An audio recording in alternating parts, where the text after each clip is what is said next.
نحمده ونصلي ونسلم على رسوله الكريم اما بعد اعوذ بالله من الشيطان الرجيم بسم الله الرحمن الرحيم يا ايها الذين آمنوا اتقوا الله حق تقاته ولا تموتن الا وانتم مسلمون صدق اللہ العظیم۔ درود شریف پڑھ لیجیے۔ الصلاۃ والسلام علیک یا سیدی یا رسول اللہ وعلی آلک واصحابک یا سیدی یا حبیب اللہ۔ سارے حضرات درود پاک پڑھیے۔ الصلاۃ والسلام علیک یا سیدی یا نبی اللہ وعلی آلک واصحابک یا حبیب اللہ۔ حمد و صلوات کے بعد عزیز دوستو، بزرگوں اور بھائیوں، بالخصوص حضرات علماء کرام، مشائخ، سادات، عرس ولی کامل حضرت نباز قوم رحمۃ اللہ تعالی علیہ کی تقریبات میں اور آپ حاضر ہیں۔ تیسرے دن میں یہ سلسلہ داخل ہو رہا ہے۔ قرب و جوار سے، دور دراز سے ایک بڑی تعداد عقیدت مندوں کی اس محفل رنگ و نور میں حاضر ہے۔ مختصر سے وقت میں دو چار گزارشات آپ کی خدمت میں عرض کرنی ہیں۔ انسان کی زندگی صبح سے شام تک مختلف سوچوں کے حصار میں رہتی ہے۔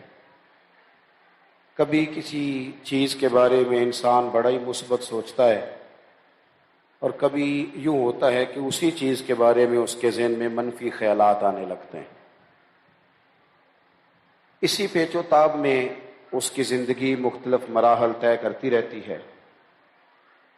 یاد رکھیے گا کہ یہ باقی عام لوگوں کے بارے میں، عام مسلمانوں کے بارے میں بھی یہ ٹھیک نہیں ہے کہ انسان بدگمانی کرے، تھوڑا سا ساتھ چلے پھر ساتھ چھوڑ جائے، لیکن اگر اس کا رشتہ محبت اللہ کے ساتھ ہو، اللہ کے پیارے رسول صلی اللہ تعالی علیہ وسلم کے ساتھ ہو، صحابہ اور اہل بیت کے ساتھ، اولیاء اللہ کے ساتھ اس کی نسبتیں ہوں، تو پھر اسے چاہیے کہ وہ اپنے آپ کو بہت زیادہ وفادار بنانے کی کوشش کرے۔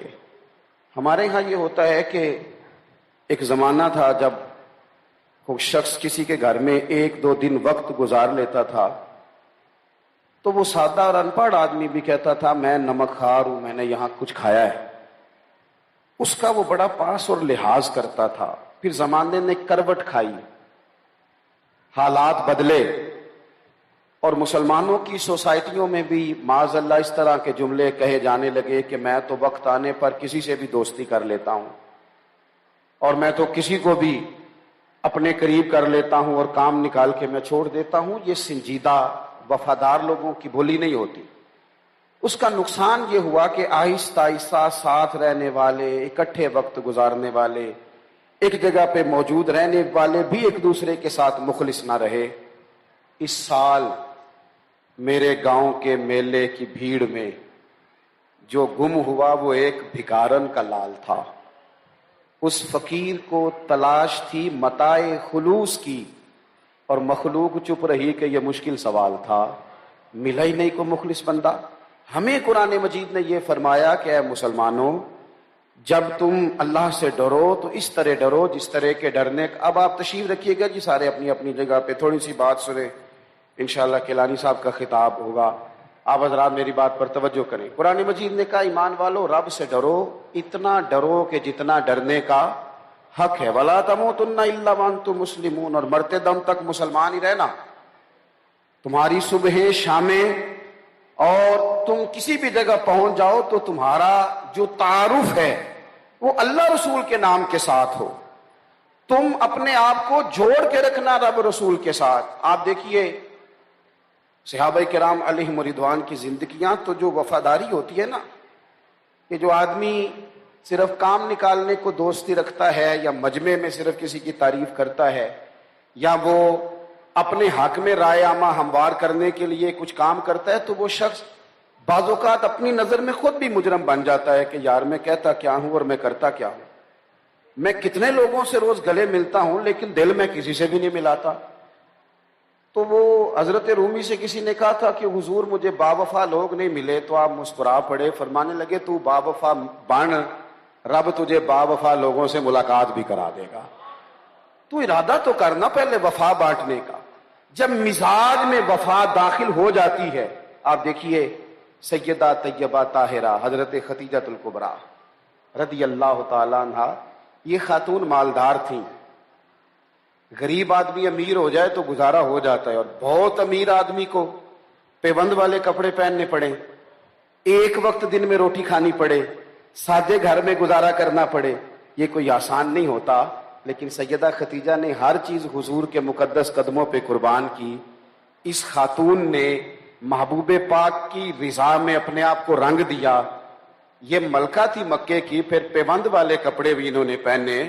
تینوں لب دیانا اسی آپ ہی گواچے، سانو اپنی خبر نہ کوئی. ہر طرح سے انہوں نے وفاداری کی. اور پھر حال یہ ہے کہ سیدہ عائشہ صدیقہ فرماتی ہیں، ایک بوڑھی خاتون ایک دن آئی اور دروازے پر وہ خاتون بولی تو حضور جلدی سے اٹھے، اس خاتون کو بٹھایا، اسے کھانا دیا، اسے تحائف دیے. اور جب وہ خاتون چلی گئی تو حضور کی آنکھوں میں نے آنسو بھی چمکتے دیکھے. میں نے عرض کی حضور مہمان تو روز ہی آتے ہیں، پر یہ خاتون، اس کے ساتھ آپ کا اتنا انفرادی معاملہ، یہ کون تھی؟ تو حضور پھر رو دیے. کہا عائشہ یہ سیدہ خدیجہ الکبریٰ کی سہیلی تھی، اور یہ خدیجہ کے پاس آتی تھی تو خدیجہ ان کو کھانا کھلاتی تھی، ان کے ساتھ محبت کرتی تھی. میں نے آج وہ رشتہ، او یارو اگر کہیں وفا کرو گے تو پھر وفا ملے گی. دھوپ چھاؤں آ جاتی ہے، حالات میں اتار چڑھاؤ آ جاتا ہے. زندگی جو ہوتی ہے وہ، میں ایک دفعہ سندھ کے سفر پہ تھا تو ہم موٹر وے پہ چڑھ گئے سکھر سے. تو میں نے اپنے ڈرائیور سے کہا لو بھئی اب تو سفر آسان ہو گیا نا، لاہور تک موٹر وے ہے.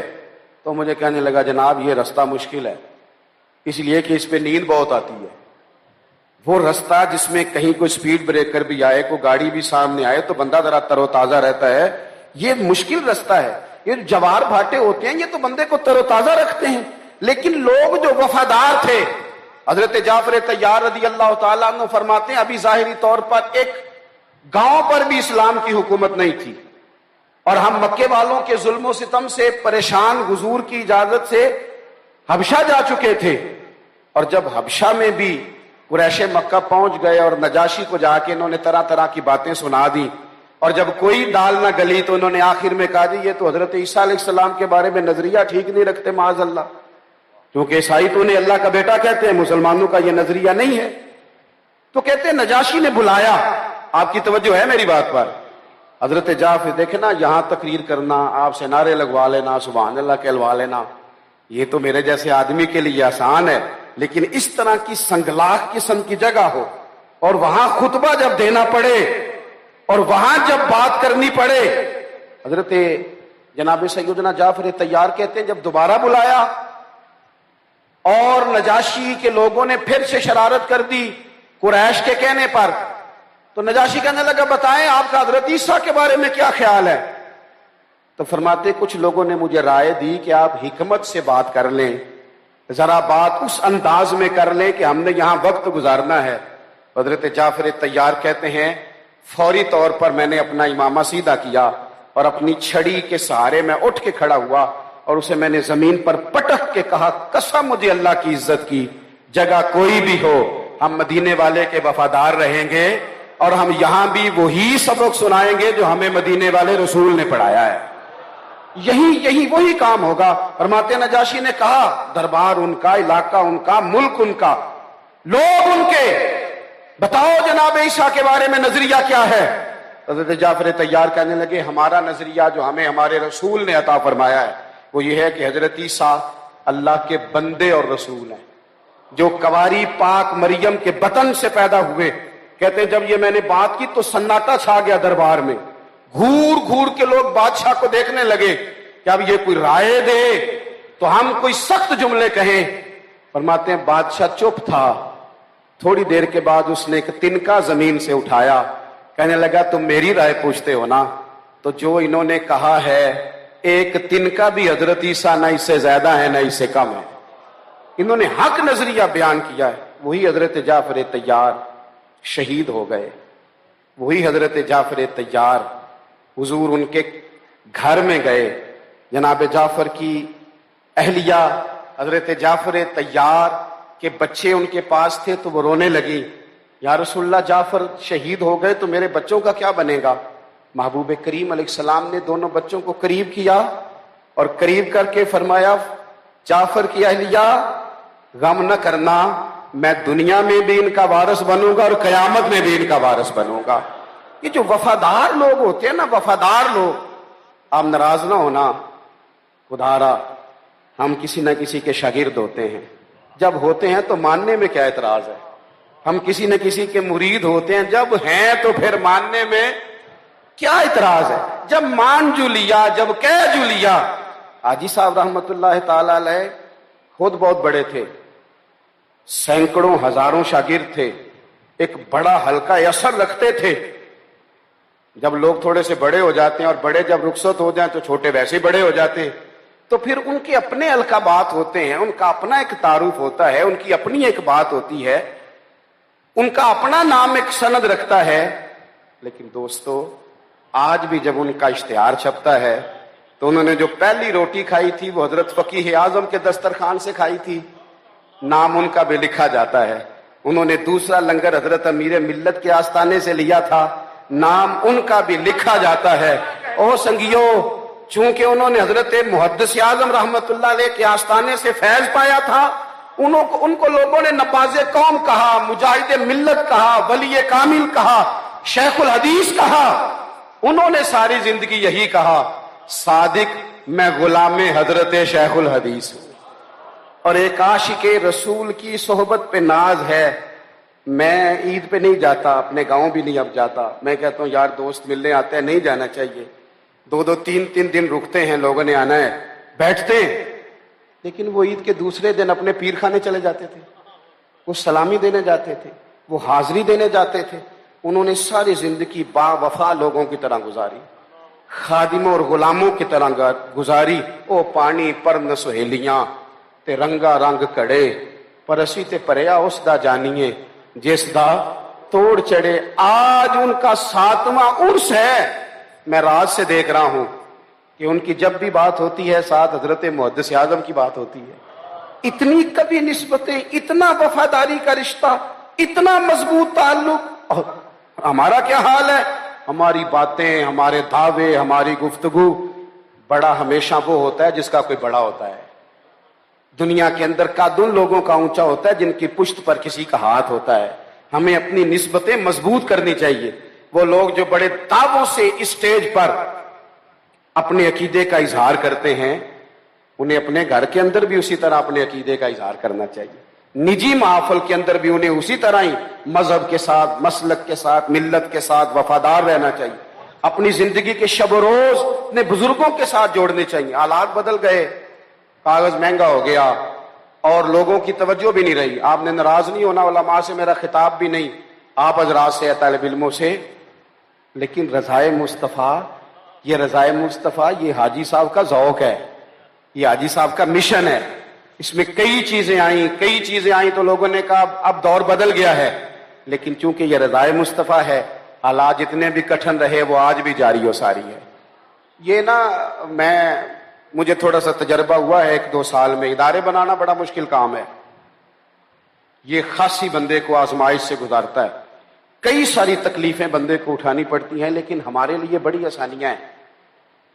لوگوں سے ربط، تعلق بنانا، ان کے قریب جانا، لوگوں سے بات چیت کرنا آج بھی بڑا مشکل لگتا ہے، لیکن ڈھیر ساری آسانیاں ہو گئی ہیں۔ جس مدرسے کا آج 70واں سالانہ جلسہ ہے، کبھی پلٹ کر ان 70 سالوں پہ آپ نے نظر کی ہے حالات کیا ہوں گے، معاملہ کس طرح کا ہوگا؟ اس دور میں بھی کبھی کبھی سر پکڑ کے بیٹھ جاتے ہیں، یار اس نظام کو کیسے چلائیں گے؟ یہ تو بڑا مشکل کام ہے، یہ کٹھن مرحلہ ہے۔ 70 سال پہلے ایک شخص نے ادارہ قائم کیا اور اس ادارے کو پھر باغپن دیا، پھر اس کو عروج دیا، اور پھر اس نے خدمات سر انجام دی، اور پورے ملک سے لوگ اس سے وابستہ ہوئے۔ مجھے ذرا کہہ لینے دو، اپنی اپنی جماعتیں بن جاتی ہیں، تنظیمیں بن جاتی ہیں، چلیے اچھی بات ہے اگر لوگ کام کریں، لیکن ان کے مرید، ان کے شاگرد اہل سنت کی ہر جماعت میں موجود ہیں، حالانکہ ان کی اپنی بھی جماعت موجود ہے، کسی کو بلا کے کوئی ایسا کام کر کے کوئی نئی گروہ بندی کرنا مزاج کا حصہ ہی نہیں. کوئی بندہ اگر کوئی بھی کام کر رہا ہے تو اسے انہوں نے پذیرائی دی. یہ دارالعلوم. میں یہاں کھڑا ہوں اور بات ختم کرنے لگا ہوں. میں آپ کو ذمہ داری سے کہہ رہا ہوں، کچھ وقت گزرتا ہے، حالات پلٹا کھاتے ہیں. 70 سال ہو گئے، بہت سارے لوگ اس مدرسے سے فیض یافتہ دنیا سے رخصت ہو گئے.